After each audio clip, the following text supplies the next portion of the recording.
आज हम लोग 20 MCQ type question answer discuss करेंगे आपका जो रनिंग कॉम्पिटिटिव एग्जामिनेशन है उसके लिए। सो हमारा जो वीडियो है एंड तक देखिए, कुछ डाउट है तो हमारा कमेंट बॉक्स में जरूर कमेंट कीजिए। So first question is static electricity is produced by, मतलब हम लोगों को जो स्टैटिक इलेक्ट्रिसिटी होते हैं उसको हम लोगों को जो प्रोड्यूस होता है उसका रीजन क्या है। ऑप्शन ए है chemical reaction, option B friction, option C induction, option D हो गया फ्रिक्शन एंड इंडक्शन। मतलब हम लोगों को जो स्टैटिक जो इलेक्ट्रिसिटी होते हैं, मतलब जहां पे क्रिएट होते हैं वहां पे भी वो डिस्ट्रॉय होती है, तो इसको जो रीजन क्या होते हैं, इसका रीजन फ्रिक्शन होती है। तो option B is the right answer, friction. Next question discuss करेंगे। नेक्स्ट क्वेश्चन देखिए 22 क्वेश्चन नंबर। ये क्वेश्चन में क्या है, the sure test of electrification is, मतलब हम लोग को श्योर टेस्ट इलेक्ट्रिफिकेशन में हम लोगों को कैसे होते हैं, मतलब क्या उसका प्रोसीड्यूर क्या है। Option A induction, option B friction, option C repulsion, option D attraction. मतलब जो श्योर टेस्ट होती है वो एक्चुअली तो रिपल्सन में होते हैं, तो option C is the right answer, repulsion. Next question discuss करेंगे 23।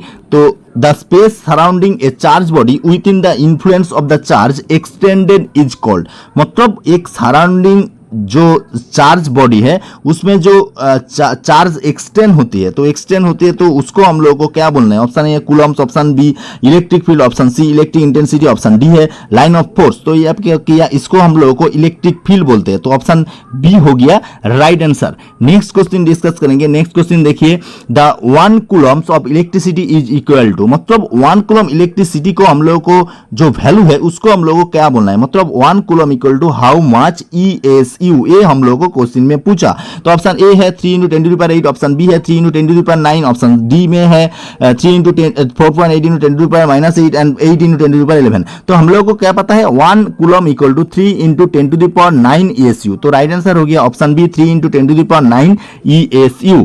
नेक्स्ट क्वेश्चन है 1 ESU potential is equal to, मतलब ये 1 ESU पोटेंशियल जो उसमें जो वोल्ट कन्वर्ट करेंगे तो उसको इक्विवेलेंट क्या होगा। तो ऑप्शन ए में है, देखिए 1 ऑप्शन में 3 × 10⁻10 square volt, 3 × 10⁻3 square volt and 1/3000 volt, and D में हो गया 1/3 × 10⁻3 वोल्ट। तो यहाँ पे राइट आंसर होगा 3 × 10⁻2 वोल्ट, मतलब 3 × 10 स्क्वायर वोल्ट। तो option A is the right answer. Next question discuss करेंगे। नेक्स्ट क्वेश्चन है a temporary magnet losses is magnetism, मतलब ए टेम्पोररी मैग्नेट में जो मैग्नेटिज्म लॉस होते हैं उसका रीजन क्या है। ऑप्शन ए है when magnetic force is not remove, option B है when magnetic force is kept same, option D है magnetic force is remain constant, option D है मैग्नेटिक फोर्स इज रिड्यूसेस। मतलब यहाँ पे हम लोगों को जो टेम्पोररी मैग्नेट है उसका जो मैग्नेटिज्म लॉस होती है तो इसका रीजन मेनली क्या है। तो इसका रीजन है जो हम लोगों को जो मैग्नेटिक जो फोर्स है वो जब रिमूव कर देंगे तो उसमें क्या होगा, आपका मैग्नेटिज्म रिमूव हो जाएगा। तो यहाँ पे राइट आंसर हो गया option C. Next question discuss करेंगे। नेक्स्ट क्वेश्चन है permanent magnet is resistance is magnetism, मतलब जो परमानेंट मैग्नेट होती है तो उसका जो मैग्नेटिज्म रेसिस्ट होते हैं, मतलब हमेशा रहते हैं मैग्नेटिज्म, उसका रीजन क्या है। When the magnetic force is remove, when the magnetic force is not remove, when the magnetic force is constant, and option D में देखिए when the magnetic force is reduces. तो इसका रीजन क्या है, इसका रीजन है मैग्नेटिक जो force है वो हमेशा कांस्टेंट होते हैं, तो इसमें हम लोगों को हर एक टाइम मैग्नेटिज्म रहते हैं। तो राइट आंसर हो गया option C, magnetic force is remain constant. Next question है द पोल्स ऑफ मैग्नेट्स, मतलब the poles of magnet can be separated, option B can not be separated, option C है can be separated, and option D है can be separated by breaking into poles. मतलब poles of magnet, magnet में जो 2 पोल होते हैं हम लोगों को पता है, नॉर्थ पोल होते हैं एंड साउथ पोल होते हैं, तो इसको हम लोग सेपरेट कर सके, सेपरेट हम लोग कभी भी नहीं कर सके। तो राइट आंसर हो गया कैन नॉट बी सेपरेटेड, मतलब ये जो मैग्नेट है उसका भी हम लोग स्लाइस करेंगे तो उसमें भी नॉर्थ पोल साउथ पोल आ जाएगा, तो हम लोग सेपरेट कभी भी नहीं कर सके। तो ऑप्शन बी हो गया राइट आंसर। नेक्स्ट क्वेश्चन है the electromagnet can be made, मतलब हम लोग इलेक्ट्रोमैग्नेट हम लोग कैसे मेड होते हैं, कैसे हम लोग मेड करते हैं। ऑप्शन है single touch method, double touch method, divided touch method and passing through the solenoid. मतलब हम लोग जो इलेक्ट्रोमैग्नेट होते हैं तो इसमें हम लोग को डबल टच मेथड जब यूज करेंगे तो उसमें हम लोग इलेक्ट्रोमैग्नेट हम लोग मेड होते हैं। तो option B is the right answer. Next question discuss करेंगे द स्ट्रेंथ, यहाँ पे क्वेश्चन क्या है, the strength of electromagnet can be increase by, मतलब हम लोग जो इलेक्ट्रोमैग्नेट है उसका जो स्ट्रेंथ को हम लोग जो इंक्रीज करेंगे कैसे इंक्रीज करेंगे। Increase the length of conductor, option A है, option B decrease the length of conductor, option C increase the number of of poles, option D है increase the number of turns. तो हम लोग जो electromagnet होते हैं तो उसमें हम लोगों को जो स्ट्रेंथ जो अब इंक्रीज करेंगे उसमें कैसे इंक्रीज होते हैं, जो हम लोगों को जो लेंथ है, जो कंडक्टर का जो लेंथ है वो जो अब इंक्रीज करेंगे उसका में जो स्ट्रेंथ होगा वो भी इंक्रीज होगा। तो option A is the right answer. Next question देखिए, नेक्स्ट क्वेश्चन क्या है, the current is said to alternating when, मतलब हम लोग क्या बोलते हैं, एसी करंट बोलते हैं। तो एसी करंट हम लोग को कहाँ पे मतलब कब बोलना है, तो एसी करंट का जो वेव फॉर्म देखेंगे वो ऐसे टाइप है, मतलब sinusoidal wave form, is sine wave और द कॉस वेव। तो यहाँ पे ऑप्शन है magnitude change with time, option B है magnitude and direction change with time, option C है the magnitude and current remain constant through the period and direction current changes. मतलब हम लोग जब एसी करंट बोलते हैं तो एसी करंट का जो वेव फॉर्म होती है तो ऐसा टाइप होती है।